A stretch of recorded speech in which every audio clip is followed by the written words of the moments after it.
प्यारे भाइयों व बहनों, आप सभी को ओम नमः शिवाय। ओम नमः शिवाय। नरेश त्रिवेदी का जो चैनल है नरेश ज्ञान, उसमें आपका हार्दिक स्वागत है। आज जो है मैं थोड़ा ज्योतिष से हटकर धार्मिक आधार पर ही कुछ कह रहा हूँ, वीडियो बना रहा हूँ, तो उसमें यह वीडियो महिलाओं के लिए बहुत ही उपयोगी रहेगा। वट सावित्री व्रत जो है, व्रत क्या है, विधान क्या है तथा उसकी कथा क्या है, तो अपन ध्यान देंगे कि वट सावित्री व्रत जो है ज्येष्ठ माह के कृष्ण पक्ष की अमावस्या को आती है और यह महिलाओं का महत्वपूर्ण त्योहार है। महिलाओं का महत्वपूर्ण त्योहार है और ज्येष्ठ मास की कृष्ण पक्ष की अमावस्या के दिन आता है। इस दिन क्या होता है कि सत्यवान सावित्री और यमराज की जो है वो पूजा की जाती है और इसी व्रत के कारण, वट सावित्री व्रत के कारण से सावित्री ने अपने मरे हुए पति को जीवित किया था। इसका विधान क्या है, तो अपन कहेंगे कि वट वृक्ष के नीचे, यानी बरगद का जो पेड़ है उसके नीचे मिट्टी की बनी हुई सावित्री, मिट्टी से मूर्ति बनाते हैं सावित्री की, सत्यवान की और भैंसे पर बैठे हुए यमराज की मूर्ति बनाई जाती है तथा उन मूर्तियों की बरगद के नीचे बना करके पूजा की जाती है। साथ साथ में बरगद के जड़, यानी वट जो वृक्ष है, जिसको संस्कृत में वट कहते हैं बरगद को, उसके जड़ को भी सिंचन करना चाहिए, यानी जड़ में पानी डालना चाहिए। पूजा के लिए अपने को क्या क्या रखना है, तो जल रखना है, मोली रखना है, साथ साथ में रोली जिसको अपन कुमकुम कहते हैं, और कच्चा धागा, कच्चा सूत का बना हुआ, सूती का बना हुआ कच्चा धागा लेना है, और साथ साथ में भिगोया हुआ चना लेना है, फूल लेना चाहिए और धूप जो है वो लेना चाहिए। ये जो है, अब क्या करते हैं अपन, इसके बाद में महिलाएं क्या करती है कि बरगद के पेड़ को सींचती है, यानी बरगद के पेड़ों की जड़ में जो है वो जल जो है वो डालती है और तवे के चारों तरफ कच्चा धागा लपेटती है और जो है कच्चा धागा लपेट करके जो है 3 बार परिक्रमा करती है। वट वृक्ष की कितनी बार परिक्रमा करती है? 3 बार परिक्रमा करती है और इसके बाद में जो है सत्यवान और सावित्री की कथा सुनी जाती है। अब फिर क्या करते हैं कि भिगे हुए चनों का बायना निकालकर उसके ऊपर कुछ यथाशक्ति रुपए रखकर वो जो है महिला जो है वो अपने सासू को देती है और सासू से चरण स्पर्श करके, सासू का चरण स्पर्श करके उससे आशीर्वाद मांगती है। अब इसकी कथा क्या है, वट सावित्री व्रत की जो कथा क्या है, तो मध्य देश के राजा जो है वो अश्वपति थे, उनके कोई संतान नहीं थी, तो उन्होंने सावित्री माता की पूजा की और पूजा करने के पश्चात बहुत विधि पूर्वक व्रत किया, पूजन किया और उसके बाद में उनको जो है गुणवती कन्या की प्राप्ति हुई, सावित्री जिसका नाम रखा गया, और अश्वपति के घर जो है इस कन्या का, सावित्री नाम की कन्या का जन्म हुआ। अश्वपति ने क्या किया, जब कन्या युवा हुई, शादी योग्य, तो मंत्रियों के साथ में उस कन्या को अपना वर ढूंढने के लिए भेजा। अब सावित्री योग्य वर का चयन कर जब घर लौटी तो उसी समय नारद ऋषि भी आए हुए थे।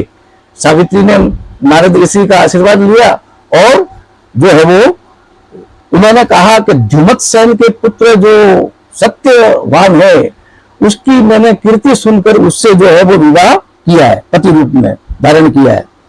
नारद जी ने क्या किया, सत्यवान और सावित्री के ग्रहों की गणना की और अश्वपति को बधाई दी और अश्वपति को बधाई दी तथा सावित्री के गुणों की अच्छी बुरी बुरी प्रशंसा की, लेकिन ये भी बताया गणना करके कि सावित्री जब 12 वर्ष की होगी तब इसकी जो पति की जो है सत्यवान की मृत्यु हो जाएगी। नारद जी की बात सुनकर राजा अश्वपति का चेहरा एकदम मुरझा गया और उन्होंने कहा सावित्री को कि तुम कोई और वर जो है वो धारण कर दो, इसको छोड़ दो। लेकिन सावित्री ने कहा कि आर्य कन्या एक बार जब वर का वरण कर देती है तो दूसरा कोई वर जो है उसके जीवन में नहीं होता है, और चाहे वो अल्पायु हो या फिर दीर्घायु हो। फिर सावित्री नारद जी से मृत्यु का समय भी ज्ञात किया कि कौन सा दिन जो है उस सत्यवान जी की मृत्यु होगी। और फिर सावित्री दोनों का विवाह हो गया। सावित्री अपने सास और ससुर के साथ में जंगल में रहने लगी। और एक बार क्या हुआ कि सत्यवान पेड़ की डालियां काटने के लिए वृक्ष के ऊपर चढ़े, तो सत्यवान के सिर के अंदर बहुत जबरदस्त दर्द हुआ, और उस दर्द के कारण सत्यवान नीचे जो है वृक्ष के नीचे उतरे।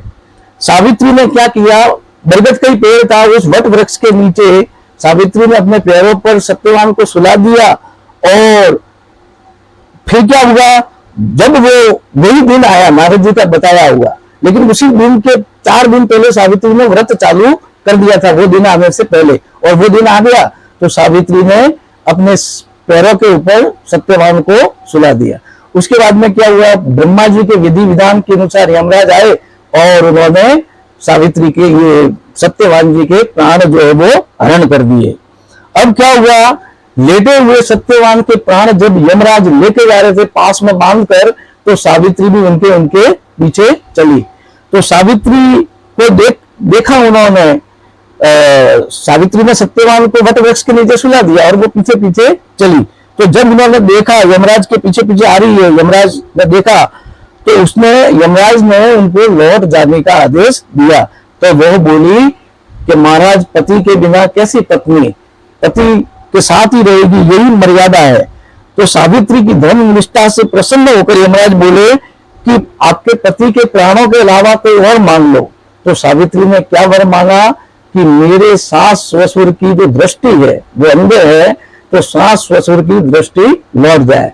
तथास्तु कहकर के यमराज आगे बढ़े, लेकिन फिर भी सावित्री ने उनका पीछा नहीं छोड़ा और सावित्री पीछे ही पीछे चलती गई। फिर सावित्री यमराज का पीछा करती रही। सावित्री को वापस लौट जाने को कहा यमराज ने, तो उन्होंने कहा कि सावित्री बोली कि पति के बिना नारी का जीवन अधूरा है, पति के बिना नारी का जीवन निरर्थक है। यमराज ने वापस सावित्री से खुश होकर दूसरा वर मांगने को कहा। तो इस बार उन्होंने कहा कि हे यमराज देव, मेरे जो सास ससुर है उनके जो है खोया हुआ जो राज्य है वो वापस आ जाए, वो वापस हमको मिल जाए। तो इस प्रकार से वो पीछे चलती रही। यमराज ने तथास्तु कहते वो ऐसा भी कह दिया और वो आगे बढ़ी। फिर सावित्री और पीछे चली, सावित्री और पीछे चली, और ये पीछे चलने के बाद में वापस जाने को कहा, लेकिन सावित्री अब भी यमराज के पीछे जाना। इस बार जो है सावित्री ने 100 पुत्र होने का वरदान प्राप्त किया। यमराज से कहा कि मेरे 100 पुत्र हो गए तभी मैं यहाँ से जाऊंगी। यमराज ने तथास्तु कह करके यमराज आगे बढ़े। उसी समय सावित्री ने कहा कि यमराज देव, आपने मुझे 100 पुत्रों का आशीर्वाद तो दे दिया, लेकिन बिना पति के 100 पुत्र नहीं हो सकते, इसलिए ये तीसरा वरदान भी पूरा कीजिए। तो सावित्री की धर्मनिष्ठा, ज्ञान और विवेक को और पतिव्रत धर्म को जानकर सत्यवान के प्राणों को यमराज ने अपने पास से मुक्त कर दिया, और सत्यवान का जो मरा हुआ शरीर बढ़ के वृक्ष के वट वृक्ष के नीचे पड़ा था, वहां सावित्री आई, सत्यवान जीवित हो उठे। और सावित्री ने जैसी परिक्रमा करी वट वृक्ष की, सावित्री जो परिक्रमा करने के बाद में सत्यवान जो है वो जीवित उठे।